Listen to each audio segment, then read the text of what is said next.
Oke, ini adalah sambungan dari video sebelumnya ya. Ini video part 2-nya. Dimana di video ini saya akan mempraktekkan bagaimana cara menyugesti seorang siswa ataupun murid dari murid pencaksilat lah. Jadi begini caranya lor. Ibaratkan saya ini berada di depan murid-murid ya, ataupun adik-adik siswa. Nah, jadi langkah pertama kita tanya dulu kepada si siswa ataupun murid ya. Misal kebanyakan organisasi memanggilnya Dek ya. Saya langsung praktekkan semua aja lah. Oke Dek, mohon perhatiannya sebentar ya. Langkah pertama tanya dulu mas. Tanya dulu si murid-murid ataupun siswa tersebut ya. Dek, apakah kalian mau merubah perilaku kalian terhadap orang tua? Ataupun Dek, apakah kalian siap apakah kalian mau menjadi seorang yang lebih baik? Kalau jawabannya iya mas, saya mau. Nah, langsung kita giring fokusnya kan ya. Contoh, saya kasih contoh. Nah Dek ya, lihat ini apa? Pasti dijawab korek ya, korek mas. Nah jadi lihat korek ini Dek ya. Kita giring ke satu fokus ya, ke korek ini. Lihat korek ini Dek. Dan korek ini bisa menyala.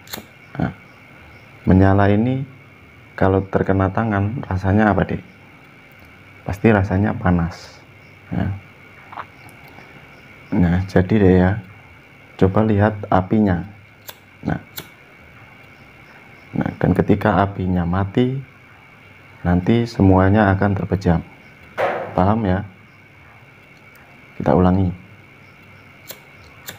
Lihat apinya Dek. Jadi ketika apinya mulai padam, maka sampean semuanya akan terpejam. Hitungan ketiga, 1, 2, 3.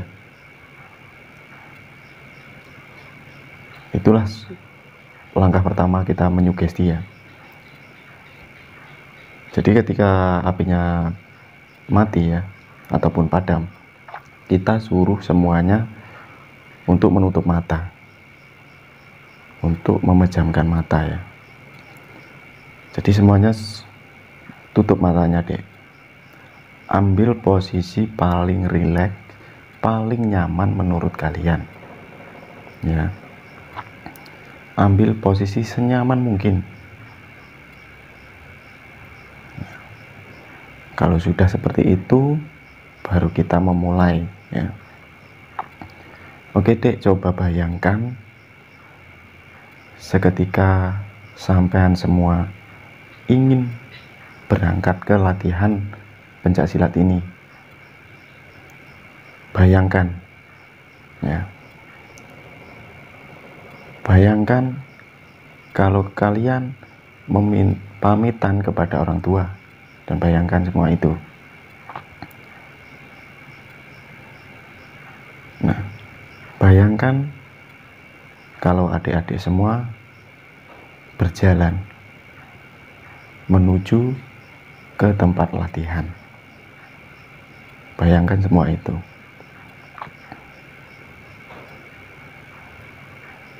Nah, sekarang bayangkan adik-adik ini sudah lama bayangkan adik-adik ini sudah lama mengikuti latihan pencaksilat ya. Sudah lama, sudah banyak menguasai jurus-jurus ataupun materi-materi. Bayangkan semua itu. Nah, sekarang bayangkanlah Dek, kalau latihan malam hari ini adalah latihan terakhir dan besok akan melakukan pengesahan atau pelulusan. Kalau adik-adik ini akan menjadi seorang warga ataupun pelatih pencaksilat. Bayangkan semua itu deh.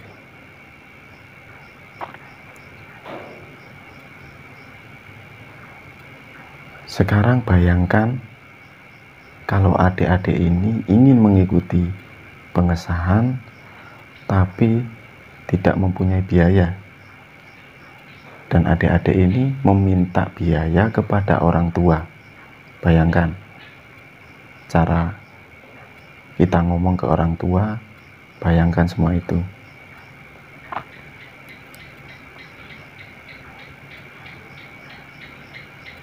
Dan bayangkan sekarang, bayangkan kalau orang tua kalian seketika adik meminta biaya, kebetulan orang tua kalian tidak memiliki uang.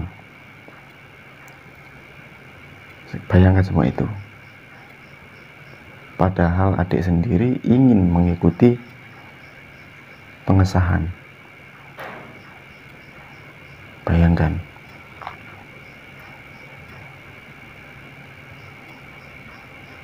Dan bayangkan orang tua kalian mencari pinjaman ke saudara-saudaranya untuk membiayai pengesahan kalian semua.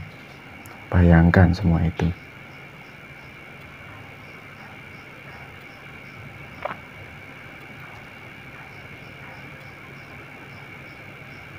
Dan sekarang bayangkan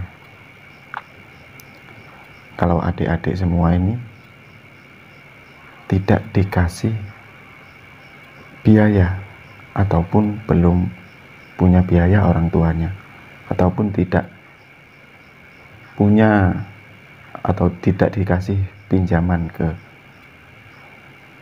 saudara-saudaranya. Bayangkan semua itu.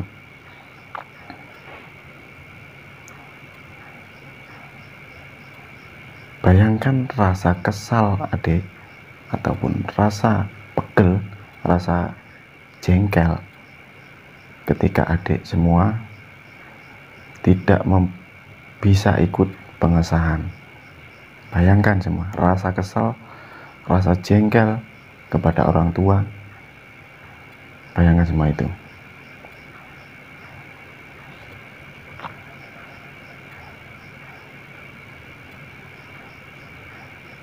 Nah, sekarang bayangkan kalau adik semua ini dikasih biaya sama orang tuanya. Padahal biaya tersebut hasil pinjaman dari orang tua kalian. Orang tua kalian meminjam ke orang-orang untuk membiayai kalian pengesahan. Bayangkan semua itu.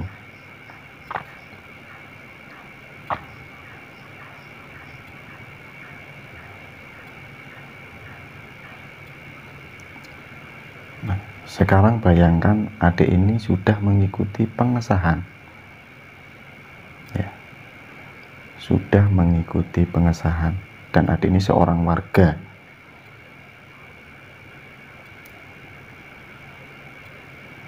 Setelah adik ini warga, bayangkan sehabis ngelatih siswa ataupun murid, pulang pagi, bangkong ataupun tidur di pagi hari ya, karena malamnya itu melatih. Bayangkan semua itu.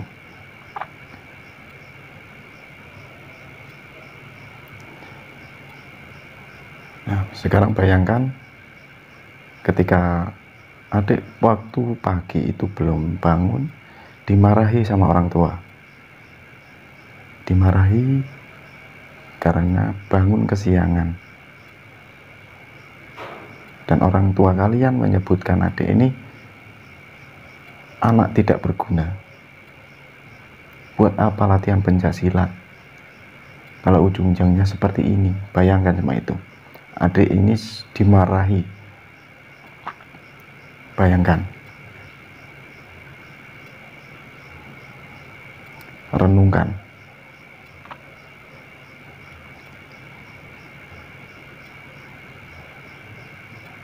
Dan sekarang bayangkan kalau adik ini duduk di depan saya, ya. Kembalikan ke awal tadi. Duduk di depan saya.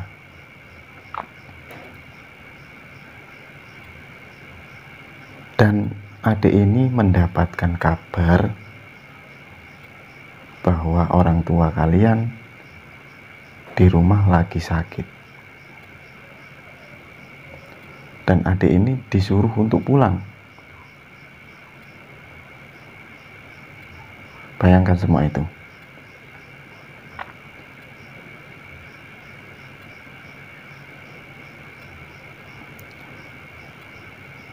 Renungkanlah semua itu.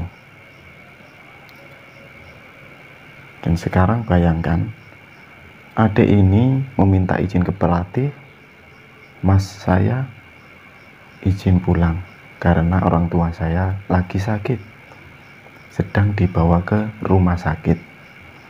Bayangkan kalau sampean ini meminta izin kepada Mas pelatih untuk pulang.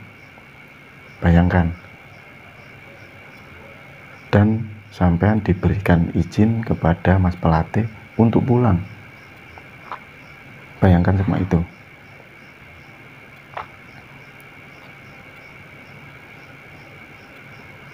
Dan sekarang bayangkan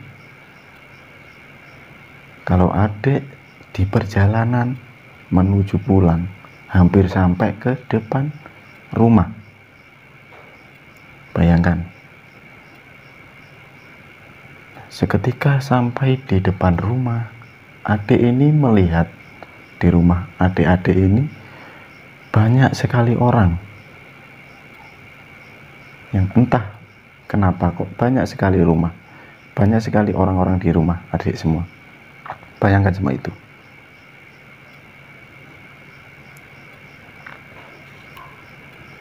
Dan sekarang bayangkan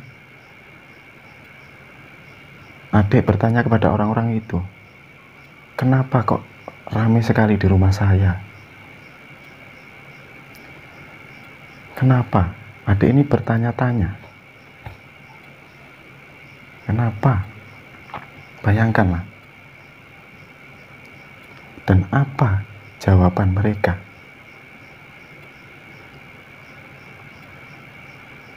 Bayangkan adik ini dijawab oleh warga sekitar ataupun tetangga adik yang berada di rumah kalian. Adik ini mendapatkan kabar bahwa ibu adik ini telah pergi ataupun telah meninggal dunia. Bayangkan adik. Bayangkanlah adik sepulang latihan, pulang di depan rumah banyak orang dan mendapatkan bahwa ibu kalian udah dipanggil oleh Tuhan ataupun sudah meninggal dunia. Bayangkan semua itu. Bayangkan rasa penyesalan adik, rasa shock, rasa kagetnya adik ini seketika mendengar ibu kalian telah meninggal dunia. Bayangkan semua itu.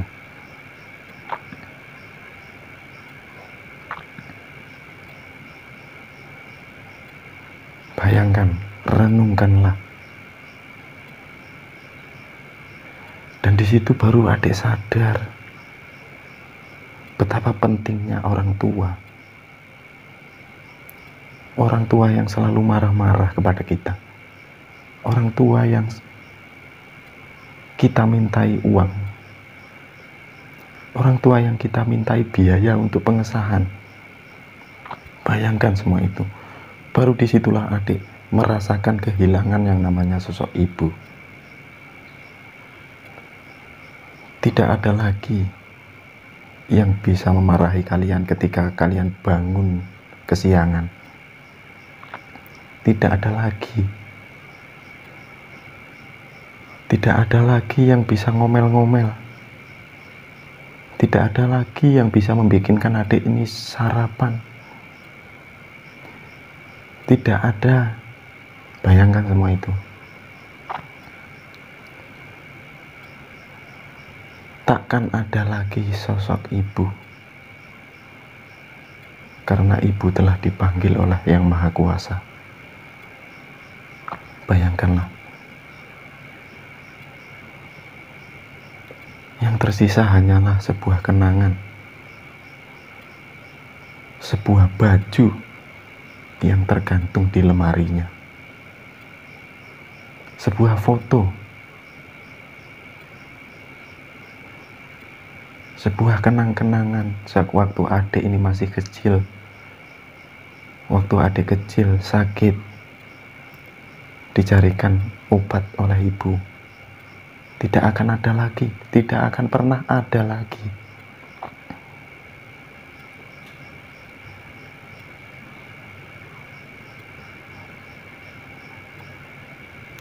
Jadi, renungkanlah deh, betapa penyesalan yang datang di belakang itu tidak akan berguna. Dan sekarang kembali lagi ke seperti semua.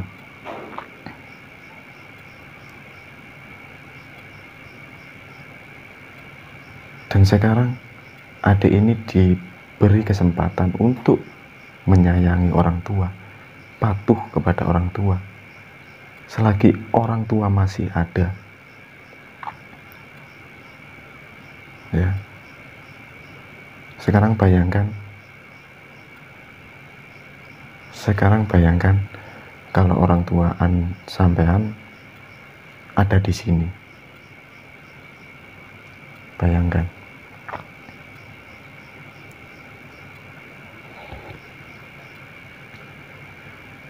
Bayangkan orang tua kalian sedang melihat adik-adik ini latihan pencaksilat. Bayangkan semua itu.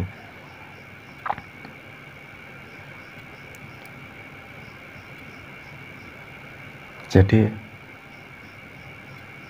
untuk sedetik ini, menit ini, pesan saya untuk adik-adikku semuanya. Hormatilah orang tuamu. Patuhlah kepada orang tuamu.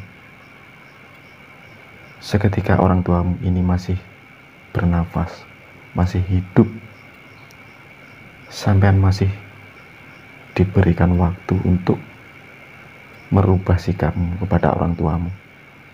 Yang tadinya kamu ngeyel, yang tadinya kamu melawan sama orang tuamu. Mulai detik ini, semuanya akan berubah. Semuanya akan sayang kepada orang tuanya. Dan hitungan 1-3, dan adik ini benar-benar menyesal apa yang telah dilakukan kepada orang tuanya. Hitungan 1, 2, 3. Jentikkan jarinya ya mas ya. Dan perlahan buka matanya. Buka perlahan matanya. Nah, jadi begitu mas. Bagi mas-mas ataupun mbak-mbak yang menjadi seorang pelatih. Jadi begitu contoh kecilnya ya. Bisa dipraktekkan kepada adik-adik ataupun murid-murid sampean semuanya. Niscaya saya yakin kalau adik-adik ini benar-benar fokus, pasti akan nangis melihat sugesti tersebut. Oke, mungkin untuk video ini cukup sekian dari saya. Lain kali kita bikin video edukasi lagi. Salam persaudaraan dari saya. Salam olahraga, salam pencak silat. Salam seduluran selawase. Assalamualaikum warahmatullahi wabarakatuh.